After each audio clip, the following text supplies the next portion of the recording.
Muito bem, gente. Vamos lá.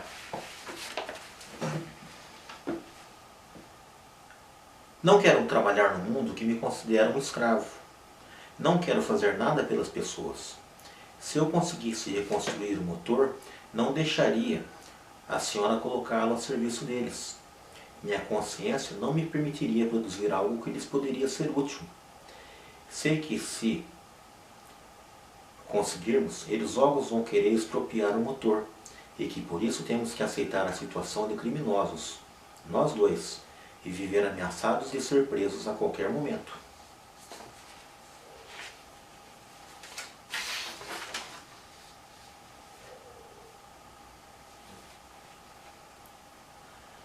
As luzes voltaram ao verde confiável, porém ela estava trêmula e incapaz de se mover.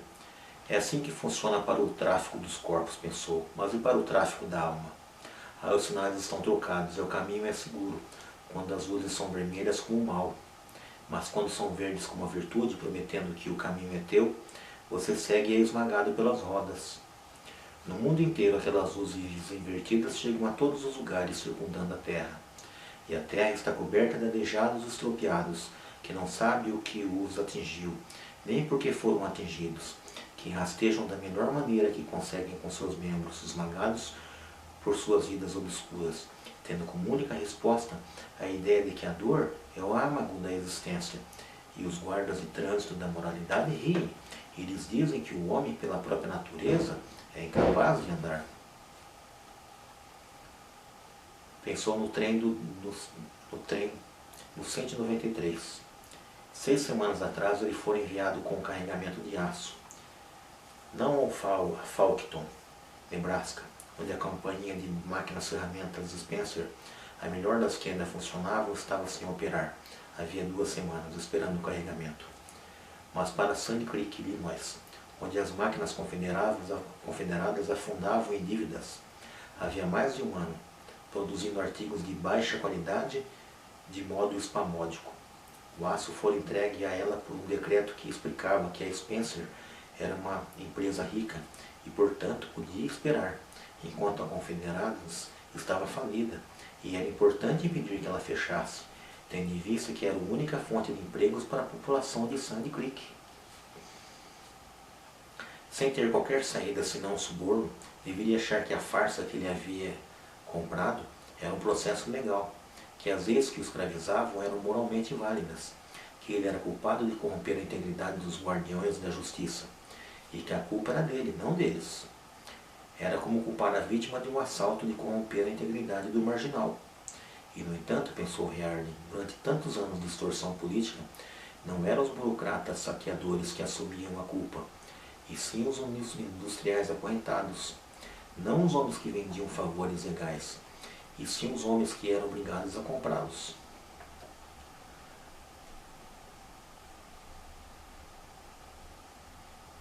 Bom, parecido com o Odebrecht, né? Tá bom. O objetivo dela, que Riarden nunca entendera, fora algo coerente. É óbvio, ela tentara sempre destruir seu amor próprio, sabendo que o homem que não se dá mais valor está à mercê da vontade de qualquer um. Era a sua pureza moral que ela queria destruir por meio do veneno da culpa, como se, caso ele sucumbisse, a depravação dele justificasse a dela.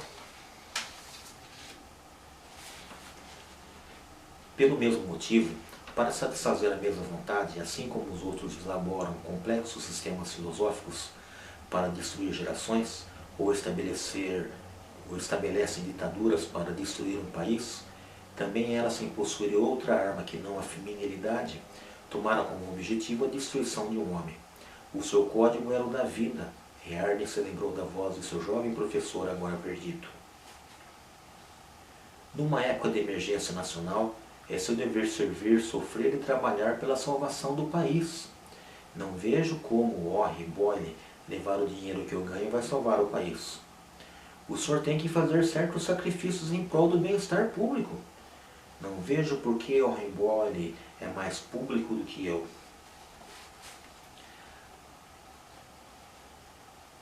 Uma crueza idiota, sem subterfúgios, desvios nem saídas, que eu trabalhe com prejuízo, de modo que cada tonelada que eu produza me custe mais do que vou receber por ela, que eu distribua o que resta da minha riqueza, até que todos morramos de fome juntos. Esse grau de irracionalidade não é possível para homem nenhum, nem saqueador nenhum. As pessoas que vão continuar a consumir mais do que produzem. O desejo não se dirigia contra o brutamonte desconhecido que deram um tiro no rapaz, nem contra os burocratas saqueadores que o haviam contratado para cometer aquele crime, e sim contra os professores do rapaz que o haviam entregue desarmado à arma dos brutamontes, aos suaves e confortáveis assassinos das salas de aula das universidades, os quais, incapazes de responder à pergunta que buscavam a razão, tinham prazer em deformar as jovens mentes entregues aos seus cuidados. Por todo o país corriam boatos cochichados com um terror cético. No entanto, as pessoas continuavam a ler os jornais e agir como se acreditassem no que liam, cada uma querendo mostrar que estava mais calada que a outra, cada uma fingindo que não sabia o que sabia, cada uma tentando acreditar que o que não era mencionado não existia. Vocês destruíram tudo aquilo que consideravam mal e atingiram tudo o que consideravam bom.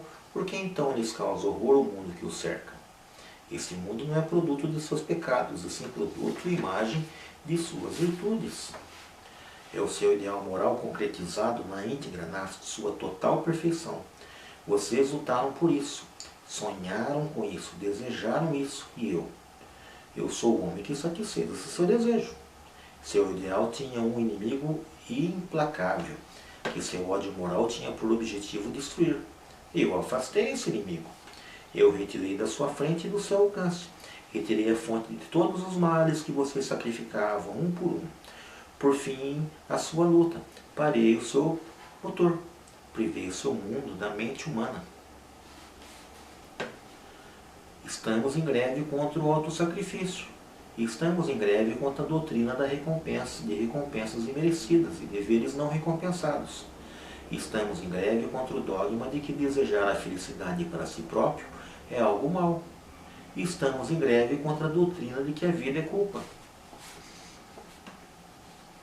Durante séculos de pragas e catástrofes causadas pelo seu código moral, vocês vêm exclamando que seu código foi violado, que as pragas eram castigos por causa dessas violações, que o homem era fraco e egoísta demais para derramar todo o sangue que esse código exigia. Vocês amaldiçoavam o homem, condenavam a existência, abominavam esta terra, mas jamais ousavam questionar seu código. Suas vítimas assumiam a culpa e continuavam a trabalhar, recebendo suas maldições como recompensa pelo seu martírio. Enquanto vocês continuavam a choramingar, dizendo que o seu código era nobre, apenas a natureza humana não era boa o suficiente para praticá-lo. E ninguém levantou a voz para perguntar: bem, por quais padrões? Então o objetivo moral dos bons é se imolar em benefício dos maus? A resposta monstruosa de que vocês se esquivam é: não, os que recebem não são maus, desde que não mereçam o valor que lhes deram. Não é moral para eles aceitar a dádiva, desde que eles sejam incapazes de produzi-la, incapazes de merecê-la, incapazes de lhe dar algo em troca. Não é imoral para eles encontrar prazer nela, desde que eles não obtenham por direito. É este o código secreto da sua doutrina. A outra metade do seu padrão duplo. É imoral viver do próprio trabalho, mas é direito viver do trabalho dos outros. É imoral consumir o próprio produto, porém é direito consumir o produto dos outros. É imoral fazer jus a alguma coisa, mas é direito obter algo que não se mereceu. Os parasitas justificam moralmente a existência dos produtores, mas a existência dos parasitas é um fim em si. É mal lucrar com as próprias realizações, mas é bom lucrar com o sacrifício alheio. É mal criar a própria felicidade, mas é bom gozá-la quando o preço dela é o sangue dos outros. O seu código divide a humanidade em duas castas. Ele lhes ordena que vivam segundo regras opostas: os que podem desejar qualquer coisa e os que não podem desejar nada, os escolhidos e os malditos, os carregadores e os carregados. Observe que ele não acha que é possível experimentar um medo sem causa. Quando pessoas desse tipo chegam ao poder, elas sabem muito bem como fabricar terror, dar bons motivos para que você sinta medo. por meio da qual elas pretendem controlar vocês. Mas quando se trata de amor, a mais elevada das emoções, permitem que elas gritem histericamente, em tom de acusação, que vocês são delinquentes morais, se são incapazes de sentir um amor sem causa. É essa a sua moralidade do sacrifício, são esses os dois ideais que ela propõe em fazer a vida do seu corpo, a imagem de um curral humano, e a vida do seu espírito, a imagem de um depósito de lixo. Era esse o seu ideal e vocês o atingiram. Por que se queixar agora da impotência do homem, da futilidade das aspirações humanas? Por que não conseguiram prosperar buscando a destruição? Por que não conseguiram encontrar felicidade cultuando a dor?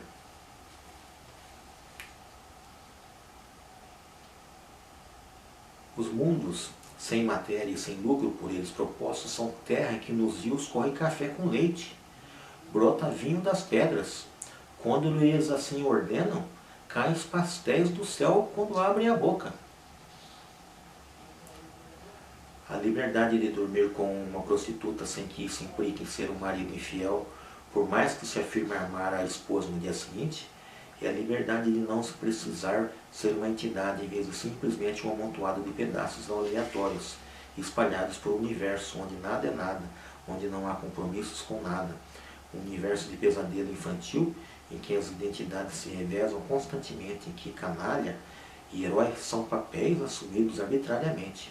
A liberdade de não ter que ser homem, de não ter que ser entidade, de não ter que ser. E eles se recusam a identificar os meios pelos quais adquirem esses conhecimentos, a identificar o ato que estão realizando quando falam sobre.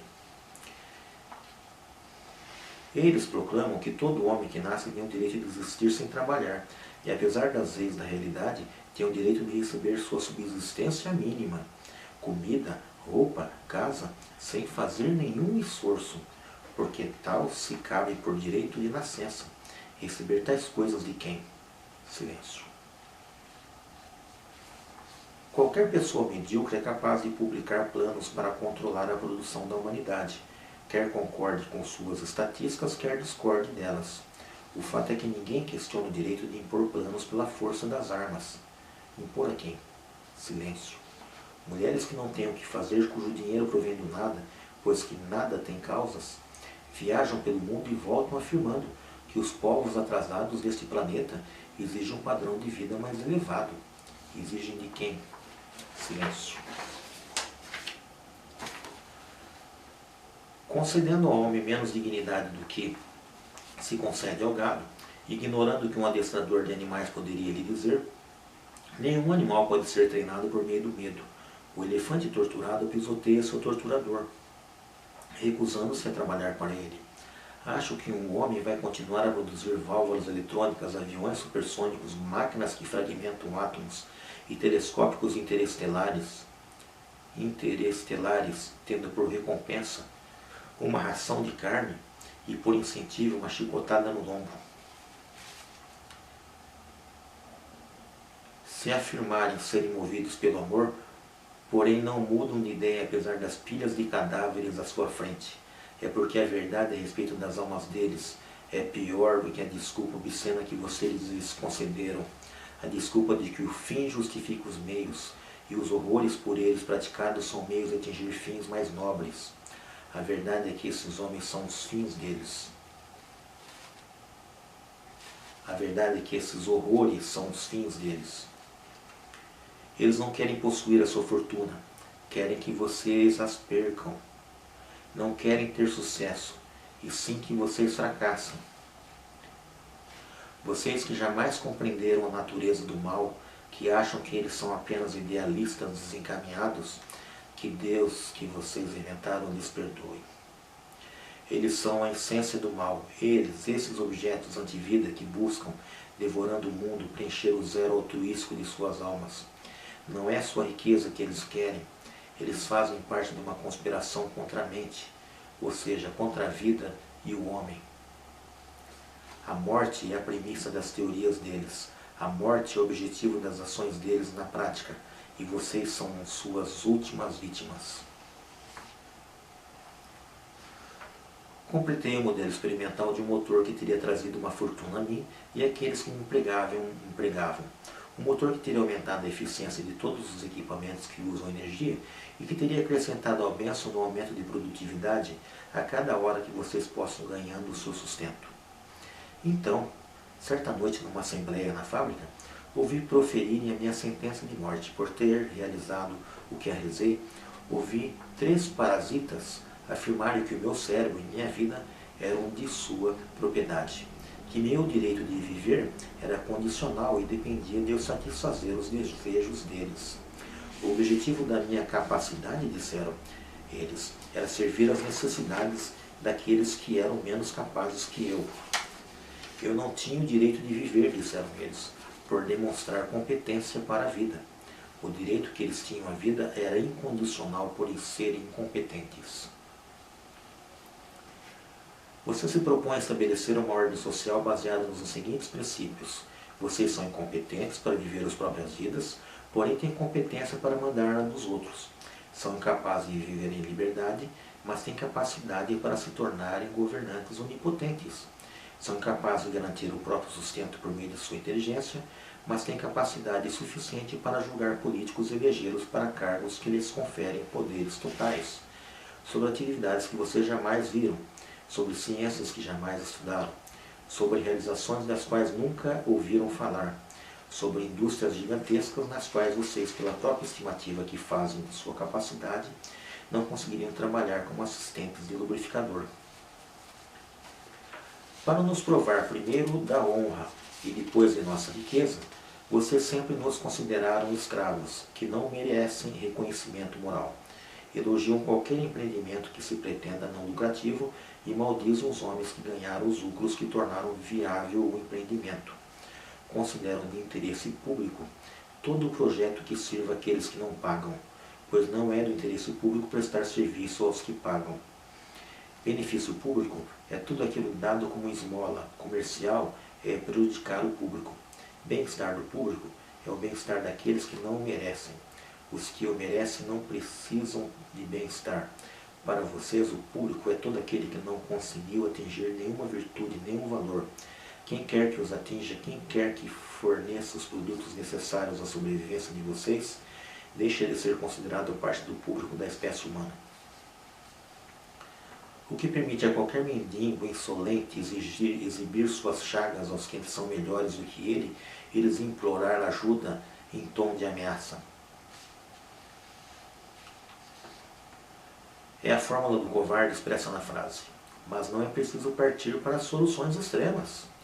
A solução extrema que vocês vivem tentando evitar é a aceitação do fato de que a realidade é absoluta, de que A é A e a verdade é verdadeira.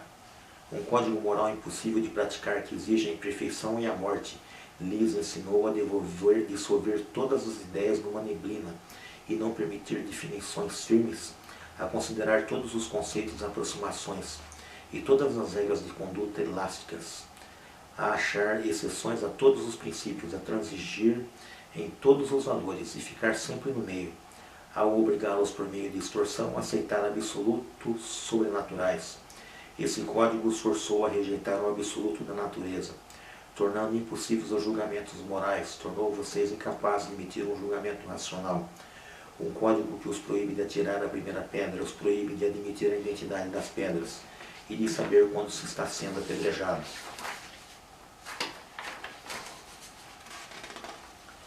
Que a razão e a lógica estão do lado do inimigo, porém a fé é superior à razão. Vocês afirmam a seus filhos que é racional saquear, torturar, escravizar, expropriar, assassinar, mas que eles devem resistir às tentações da lógica e se apegar à disciplina do irracionalismo redentor, que os arranha-céus, as fábricas, os ares, os aviões foram gerados pela fé e pela intuição mística, enquanto a fome, os campos de concentração e os pelotões de fuzilamento foram gerados por uma forma racional de existência, e declaram que a Revolução Industrial foi uma revolta de homens cheios de fé contra a época da razão e lógica.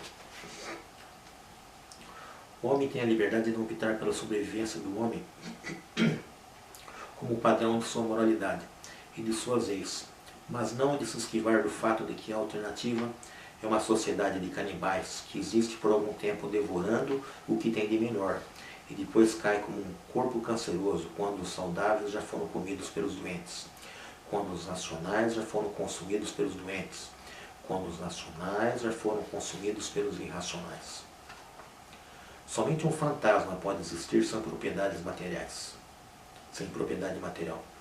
Somente um escravo pode trabalhar sem o direito de guardar para si o produto de seu esforço.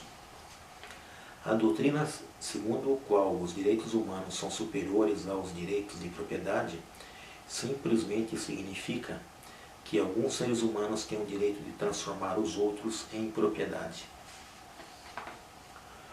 Como os competentes nada têm a ganhar dos incompetentes, isso quer dizer que os incompetentes têm o direito de ter como propriedade sua aqueles que são melhores do que eles, usá-los como gado produtor.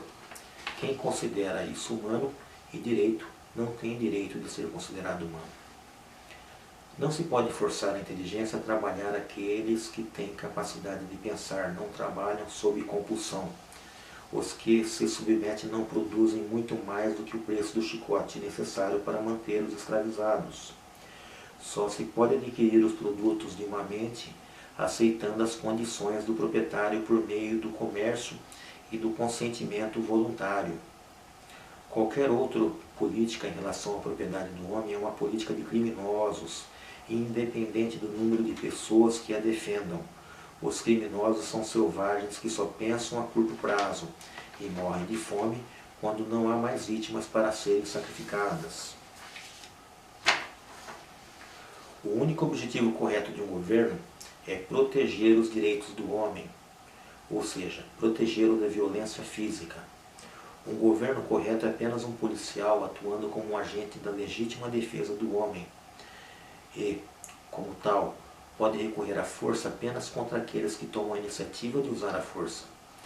As únicas funções corretas de um governo são a polícia para proteger o cidadão dos criminosos, o exército para proteger o cidadão dos invasores estrangeiros e os tribunais para proteger a propriedade e os contratos das violações e fraudes, para resolver disputas por meio de regras racionais de acordo com leis objetivas.